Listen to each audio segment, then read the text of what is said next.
இதை பார்ப்பது தற்செயல் அல்ல. ஒரு நிமிடம் நில். உன் உள்ளத்தின் அழுகையை நான் கேட்டேன்.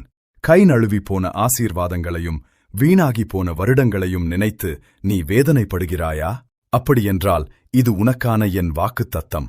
என் அன்பு பிள்ளையே, உன் வாழ்க்கையில் இழந்தவைகளையெல்லாம் நான் உனக்கு திரும்பத் தரப்போகிறேன். வாழ்க்கை உனக்கு கொடுத்ததை விட உன்னிடமிருந்து அதிகம் பறித்துக் கொண்ட ஒரு காலகட்டத்தின் வழியாகவே நீ கடந்து வந்தாய். உன் நேரம், வாய்ப்புகள், உறவுகள், சமாதானம் எல்லாம் கைவிட்டுப் போய்விட்டதே என்று நீ நினைத்தாய். இனி எனக்கு ஒரு எதிர்காலம் உண்டா என்று நீ பயந்தாய். மற்றவர்கள் முன்னேறிச் செல்லும்போது நீ மட்டும் ஆறாத காயங்களோடு அங்கேயே நின்று கொண்டிருப்பதாக உனக்கு தோன்றவில்லையா? ஆனால் யோவேல் தீர்க்கதரிசி மூலமாக நான் சொன்ன வாக்குத்தத்தம் இன்று உனக்கு உரிமையானது. உன் இழந்து போன வருடங்களை நான் திரும்பத் தருவேன். உன்னை வேதனைப்படுத்திய நிமிடங்களை நான் அற்புதங்களாக மாற்றுவேன். உடைந்து போன உறவுகளுக்கு பதிலாக உன்னை சுகமாக்கும் அன்பை நான் தருவேன்.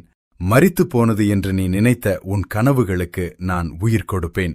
சத்துரு திருடியதையெல்லாம் 7 மடங்காக நான் உனக்கு திருப்பிக் கொடுப்பேன். நீ சிந்திய ஒவ்வொரு கண்ணீர் துளியும் ஒரு விதையாக இருந்தது. அந்த தடைகள் உனக்கொரு பாதுகாப்பாகவே இருந்தது. இனிவரும் காலங்களில் இழந்ததை நினைத்து நீ அழமாட்டாய். மாறாக வரப்போகிற நன்மைகளைக் கண்டு நீ ஆச்சரியப்படுவாய். ஆயத்தமாயிரு. உன் சந்தோஷத்தையும் சமாதானத்தையும் குடும்பத்தையும் நான் மீட்டெடுக்கிறேன்.